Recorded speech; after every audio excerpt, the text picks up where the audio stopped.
오늘 우리에게 주시는 말씀은 시편 128편 1절부터 6절입니다. 여호와를 경외하며 그의 길을 걷는 자마다 복이 있도다. 내가 내 손이 수고한 대로 먹을 것이라. 내가 복되고 형통하리로다. 내 집 안방에 있는 내 아내는 결실한 포도나무 같으며 내 식탁에 둘러앉은 자식들은 어린 감람나무 같으리로다. 여호와를 경외하는 자는 이같이 복을 얻으리로다. 여호와께서 시온에서 내게 복을 주실지어다. 너는 평생에 예루살렘의 번영을 보며 내 자식의 자식을 볼지어다. 이스라엘에게 평강이 있을지로다. 여호와를 경외하는 자라는 제목으로 최영동 목사님께서 말씀 전해 주시겠습니다.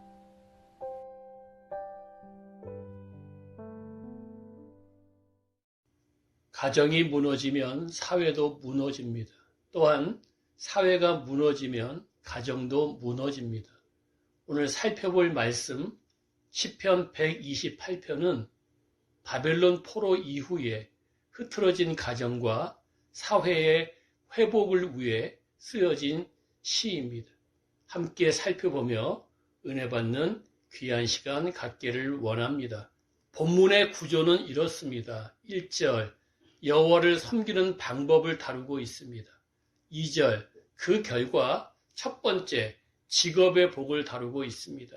3절, 두 번째, 가정의 복을 다루고 있습니다. 4절부터 6절, 세 번째, 사회의 복을 다루고 있습니다. 1절, 여호와를 경외하며 그의 길을 걷는 자마다 복이 있도다. 여기서 말하는 복은 아슈레, 누리는 복을 의미하고 있습니다. 누리는 복을 받을 수 있는 비결은 첫째, 여호와를 경외하는 일입니다. 경외의 히브리어의 뜻은 단순한 두려움을 이야기하지 않고 강력한 이끌림에 의해 앞으로 나아가는 신비로움이 동반된 두려움을 의미합니다. 즉, 공경하면서 두려워한다를 의미합니다. 여호와 하나님의 절대 주권을 알고 믿을 뿐만 아니라 그분을 공경하며 두려워하는 자가 복을 받습니다. 둘째, 그의 길을 걷는 자. 여기서 말하는 길은 히브리어의 의미는 밟고 다니는 길을 의미하고 걷는다는 오고 가며를 의미합니다. 즉, 여호와께서 밟고 다니시는 길, 성경 말씀을 순종하며 충성하는 자, 더 나아가서는 하나님과 늘 동행하는 자는 복을 받습니다. 하나님께서 좋아하시는 것 함께 좋아하고 하나님이 싫어하시는 것 함께 싫어하며 여호와의 길을 즐겁게 따르는 자가 복을 받습니다. 2절, 복의 결과입니다. 첫째, 직업의 복을 받습니다. 네가 네 손이 수고한 대로 먹을 것이라. 네가 복되고 형통하리로다. 수고한 대로 먹음은 쭉정이 없는 알곡을 의미합니다. 수고한 만큼 얻는 것 중요합니다. 농부가 1년 내내 수고했는데 태풍으로, 가뭄으로, 홍수로 농작물을 다 잃는다면 그 수고는 헛된 것이 되고 맙니다. 열심히 사업을 도모했는데 사업이 부도가 나고 사기를 당하면 그 수고는 헛된 것이 됩니다. 하나님께서는 하나님을 경외하고 하나님의 법을 지켜나가는 자에게는 수고한 대가를 반드시 지불하신다고 말씀하십니다. 이것이 복입니다. 그리고 복되다는 의미는 그 복이 계속 유지된다는 연속성을 의미합니다. 음악의 최종 목적은 정서 안정과 평안 그리고 행복 추구에 있습니다. 레크레이션의 목적도 행복 추구입니다. 삶의 목적도 궁극적으로 행복 추구에 있습니다. 그런데 음악을 늘 듣는다고, 레크레이션으로 즐거움을 추구한다고, 삶의 목적인 행복을 향해 나간다고 늘 행복해지지는 않습니다. 어떠한 사람이 행복을 항상 유지할 수가 있는가 하면 여호와를 경외하며 그 길을 걷는 자입니다. 그러한 자에게 그 행복이 계속 유지됩니다. 형통하다의 히브리어는 찰레 아흐인데 돌진하다, 승리하다, 번성하다라는 뜻을 내포하고 있습니다.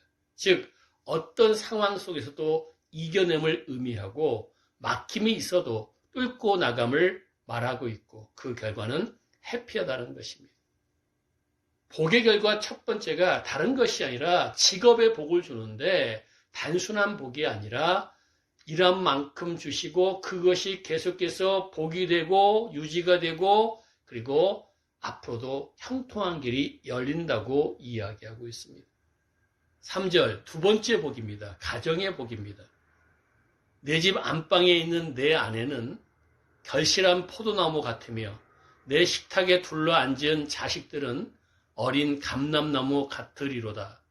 아내는 결실한 포도나무와 같다. 당시에는 다산이 복이었습니다. 결실한 건강함을 의미하고요. 포도나무는 다산을 의미합니다. 즉 건강한 아내를 의미합니다. 혹시 아내가 남편이 병약합니까? 여호와를 경외하며 그 길을 걸으십시오. 건강해집니다. 자식들은 어린 감람나무와 같다. 여기 어린은 싹 트는 희망을 의미합니다. 감람나무는 신선함, 활력, 건강을 의미합니다. 즉 미래가 밝고 건강하고 활력이 있는 자녀를 상징하고 있습니다. 여호와를 경외하고 그 길을 걷는 자에게는 가정의 복도 주는데 남편의 복, 아내의 복, 자녀의 복을 다 허락하신다고 3절은 이야기하고 있습니다. 1절부터 3절을 종합하면 여호와를 경외하며 그분의 길에 동참하면 여호와께서 직업의 복, 그리고 형통의 복, 현재와 미래의 복이지요. 그리고 가정의 복을 허락하십니다. 장재기 목사님의 책 따라하는 기도라는 책이 있습니다. 거기 챕터 20에 보게 되면 가정을 위한 기도의 내용이 나와 있는데요. 마지막 부분에 이러한 기도가 나옵니다. 하나님 아버지, 이 땅에는 다양한 모습의 가정들이 있습니다. 한 부모 가정, 조손 가정. 이 조손 가정은 할아버지 할머니가 손주를 키우는 가정을 의미합니다. 형제 자매 가정, 노인 가정, 장애인 가정, 다문화 가정, 새터민 가정, 노숙인 가정, 이혼 가정, 미혼모 가정, 1인 가정 등등이 있습니다. 여러 모습의 가정들이 우리와 함께하고 있습니다. 하나님, 이러한 다양한 가정의 모습들을 가슴에 품어 그들을 함부로 판단하거나 배척하지 않고 그들도 우리와 동일한 가정임을 믿고 함께 어우러져 살아갈 수 있는 겸손하고 따뜻한 마음을 주시옵소서. 참으로 아름다운 마음의 기도입니다. 하나님의 은혜로 복받은 우리 가정은 이러한 가정들을 돌보아야 할 책임과 의무가 있습니다. 그래서 하나님께서는 우리에게 직업의 복을 주셨고 우리에게 가족, 가정의 복을 주신 것입니다. 복받은 가정이요. 복받은 사람들이요. 이제부터 약한 이웃에게 많은 사랑을 나누기 원합니다. 약한 이웃들을 섬기기 원합니다. 4절부터 6절, 복의 세 번째 결과, 우리가 속한 공동체의 복이 나옵니다. 즉, 사회의 복이 나옵니다. 4절, 여호와를 경외하는 자는 이같이 복을 얻으리로다. 원어에는 보라가 서두에 나와 있습니다. 여호와를 경외하는 자들에게 오는 복을 다시 한번 강조하고 있습니다. 여호와를 경외하는 자는 반드시 복을 받는다는 것입니다. 그리고 이어서 말씀하십니다. 5절부터 6절. 여호와께서 시온에서 내게 복을 주실지어다. 너는 평생에 예루살렘의 번영을 보며 내 자식의 자식을 볼지어다. 이스라엘에게 평강이 있을지로다. 5절부터 6절을 해석하면 이렇습니다. 여호와를 경외하고 그 길을 걷는 자에게는 직업의 복, 가정의 복뿐만 아니라 시온에서 여호와께서 직접 복을 주신다는 것입니다. 그리고 그 복으로 말미암아 예루살렘, 수도를 중심으로 해서 번영, 삶, 환경, 물질 모든 것을 담고 있습니다. 번영을 이루고 자식의 자식, 사람, 후손을 본다는 것입니다. 지난해 우리나라의 출산율이 0.81이었습니다. 다른 나라에 비해서 아주 저조한 그러한 출산율입니다. 나라와 정부의 고민입니다. 우리의 고민입니다. 그런데 여호와를 경외하고 그 길을 따르게 되면 하나님께서 번영을 주실 뿐만 아니라 자식의 복을 주신다는 것입니다.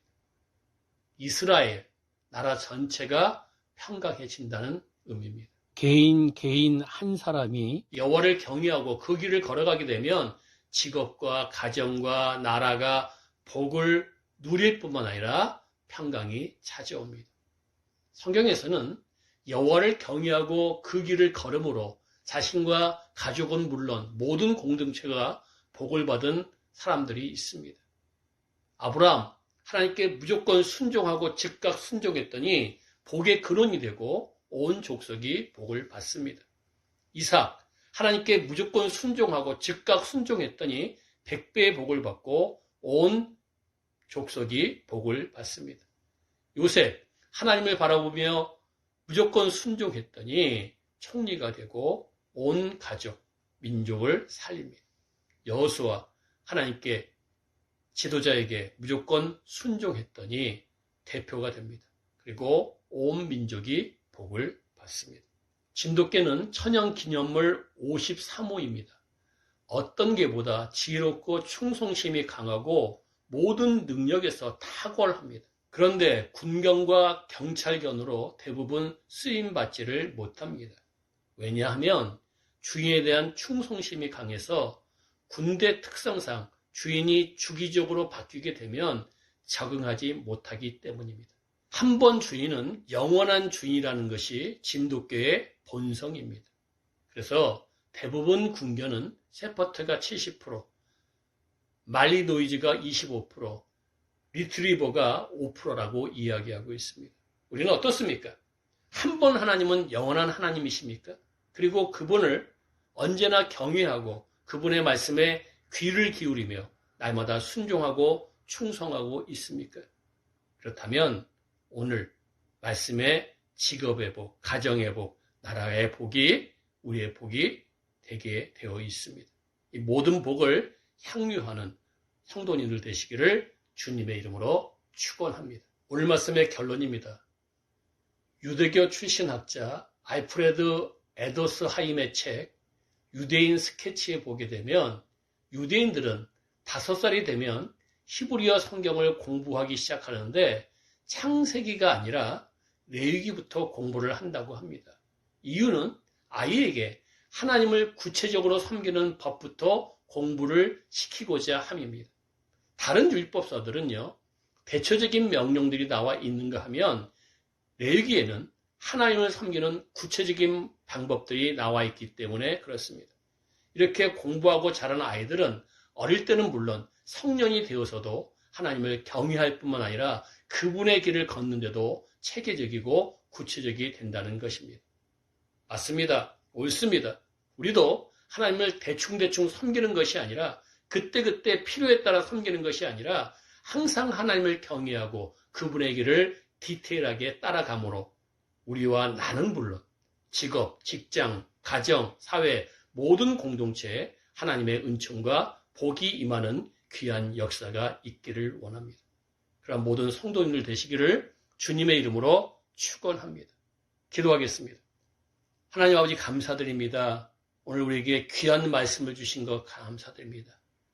여호와를 경외하고 그분의 길을 한 길 한 길 구체적으로 따라가게 되면 하나님께서는 직업의 복, 사역의 복, 가정의 복, 그리고 사회의 복, 나라의 복을 주신다고 말씀하십니다. 우리 개개인이 이 일을 순종함으로 말미암아 이 일을 행함으로 말미암아 이 모든 복이 우리 복이 되게 하여 주시고 또한 이 복으로 말미암아 많은 사람들을 살리기에 부족됨이 없는 하나님의 귀한 백성들 삼아 주시옵소서.